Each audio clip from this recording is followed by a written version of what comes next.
suatu rumah yang sederhana, terlihat begitu banyak orang berkerumun dan terdengar suara tangisan yang begitu menyayat hati. Seorang anak kecil yang sedang berjalan menuju rumah itu, langkahnya terhenti tepat di depan rumah itu. Tiba-tiba seorang wanita menghampirinya dan memeluknya begitu erat, menumpahkan tangisnya dalam pelukan itu. Dia yang tak mengerti apa-apa hanya mampu terdiam membeku, menatap bingung akan situasi yang terjadi. Saat ia dituntun untuk masuk ke dalam rumahnya, saat itu ia merasa dunianya runtuh. Melihat sosok yang biasa ia sebut dengan pahlawan kini terbaring dengan tutupan kain putih dan menutup matanya dengan damai. Lani kini menjadi tulang punggung keluarga, dikarenakan ibunya yang terkena depresi setelah kehilangan cintanya bertahun-tahun lalu. Lani melangkah kakinya menuju sekolah.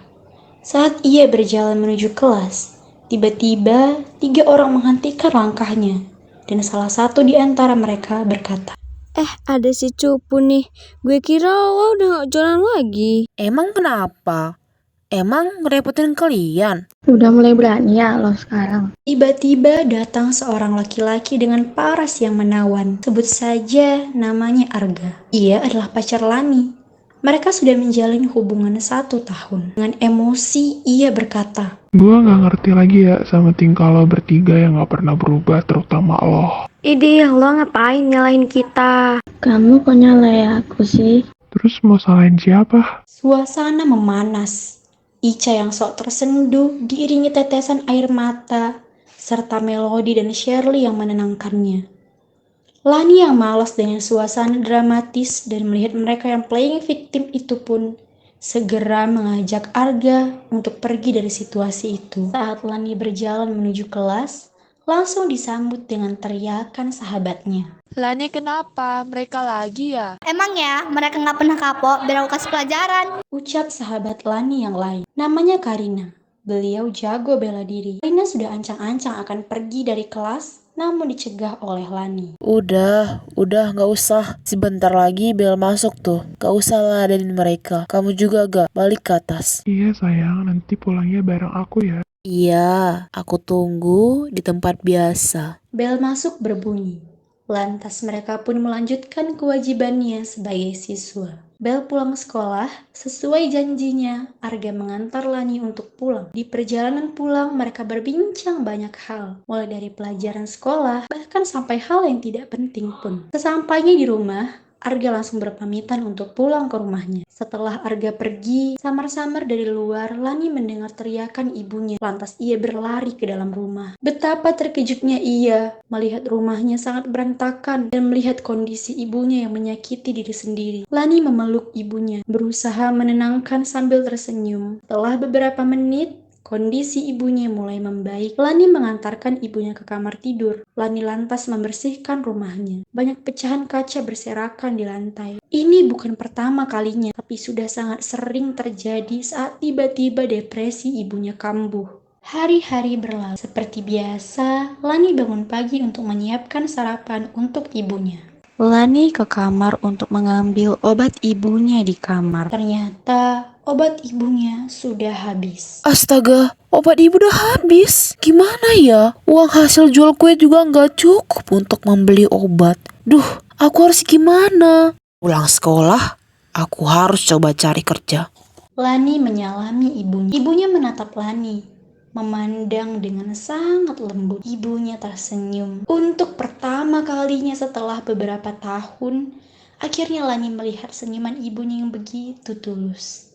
Lani anak ibu ternyata sudah tumbuh dewasa ya. Maafin ibu ya Lani. Ibu gak pernah nemenin pertumbuhannya Lani. Ibu jangan minta maaf. Ibu gak pernah ngerepotin Lani kok. Lani berangkat ya, Bu. Hari ini langit begitu cerah, seolah tahu bagaimana suasana hati Lani. Lani sangat senang akhirnya bisa mengobrol dengan ibunya, walaupun hanya obrolan singkat. Ini adalah impian Lani setelah sekian lama semenjak ayahnya meninggal. Ibunya menjadi tidak pernah mengobrol dan tersenyum tulus kepadanya. Lani yakin suatu saat nanti ibunya akan sembuh. Lani berangkat ke sekolah dengan penuh semangat. Wih, ini tumben semangat banget kayaknya hari ini. Iya ya, biasanya murung mulu. Iya, lagi senang aja. Ibu aku udah mau mulai ngobrol. Aku rasa keadaan ibu udah membaik deh. Oh ya, selamat Ani, kita ikutan bahagia deh. Terima kasih. Oh iya, kalian ada kenalan yang butuh karyawan yang bisa menerima anak sekolah nggak? Aku lagi butuh uang secepatnya. Kebetulan banget nih Lan, paman aku lagi nyari barista untuk HP-nya. Mau coba kerja di situ nggak Lan? Pulang sekolah udah langsung bisa kerja kok. Ih, mau banget. Makasih banyak ya. Akhirnya pulang sekolah, Lani langsung bekerja di tempat pamannya Alexa. Tak terasa matahari kian sudah tenggelam. Pak, maaf banget ya. Mungkin kedengaran tidak sopan. Tapi, apa boleh saya minta gaji saya duluan? Saya janji akan bekerja keras untuk kedepannya. Iya Lani, saya dengar kamu butuh uang untuk beli obat ibu kamu ya. Hebat ya kamu, masih sekolah tapi sudah bertanggung jawab ini. Ini saya harap ibu kamu bisa secepat sembuh ya. Terima kasih banyak ya Pak. Semoga Allah membalas kebaikan Bapak. Amin. Sudah malam Lani, sebaiknya kamu segera membeli obat dan pulang menemui ibu kamu. Ibu kamu pasti sudah menunggumu. Lani akhirnya pulang. Di perjalanan pulang, Lani singgah ke apotik untuk membeli obat ibunya. Setelah sampai rumah, Lani langsung ke kamar ibunya dengan perasaan bahagia dan memegang obat yang berada di plastik kantongan di tangannya yang berhasil ia beli dengan jerih payahnya. Sesampainya di depan pintu kamar ibunya, Lani membuka pintu. Ibu, Lani pulang. Ibu lagi tidur. Dengan perasaan yang tenang dan bahagia, ia bisa melihat sosok alasan dia semangat menjalani hari sampai saat ini. Lani tidak ingin mengganggu ibunya yang sedang tertidur. Dia menutup pintu kamar ibunya kembali. HP Lani berdering. Lani melihat ternyata Alexa yang menelponnya. Assalamualaikum Lan. Waalaikumsalam, Sa. Ada apa? Tumben malam gini nelpon. Ya Lan, aku cuma mau tanya, obat untuk ibu kamu udah berhasil kamu beli belum? Oh itu, Alhamdulillah udah. Aku senang banget. Akhirnya obat itu kembali juga. Makasih ya Alexa, karena bantuan kamu, aku bisa dapat kerjaan untuk mendapatkan uang beli obatnya. Alhamdulillah, aku ikutan senang. Ya Lan, kita kan teman, jadi udah seharusnya saling membantu. Ya udah Lan, aku cuma mau tanya itu aja. Salam ya sama ibu kamu. Assalamualaikum Lani. 1 jam berlalu. Lani melihat ibunya tak kunjung bangun. Ia gelisah. Memegang tangan ibunya, ia merasakan tangan ibunya sangat dingin. Tidak seperti biasanya. Ia langsung cek nadi ibunya. Ternyata ibunya sudah tidak ada lagi. Tak terasa 1 minggu berlalu. Kini gadis yang dikenal periang itu berubah 180 derajat dari sikapnya seperti biasa. Lani menjadi seorang yang tertutup, suka menyendiri, tidak banyak bicara, seakan anti dengan interaksi sosial. Rani, ayo ke kantin. Ayo dong Lan, kamu harus makan, kamu jadi kurusan. Karin dan Alexa yang memahami perubahan sikap Lani akhirnya memutuskan untuk tidak jadi ke kantin dan hanya di kelas. Sejak kepergian ibunya, Lani memang sangat berubah, bahkan kepada kekasihnya Arga. Lani juga tidak mengerti kenapa dirinya bisa berubah seperti ini. Ia kesulitan mengontrol dirinya. Arga kekasih Lani merasa jenuh dengan sikap Lani yang kini telah berubah. Siapa sangka, kini pria tampan itu menjadi merasa kesepian karena sikap Lani.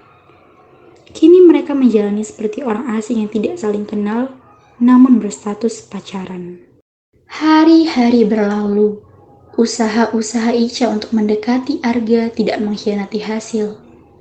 Kini mereka berdua semakin dekat. Mereka sering makan di kantin bareng, mengerjakan tugas sekolah bareng. Bahkan jika pulang sekolah, mereka selalu jalan bersama. Kini Arga mulai merasa nyaman dengan Ica. Ternyata di balik sikap Ica yang seperti cabe-cabean dikenal Arga, namun ia bisa memperlakukan laki-laki dengan baik. Kami dari kelompok Nana, terima kasih sudah menonton video kami. Terima kasih.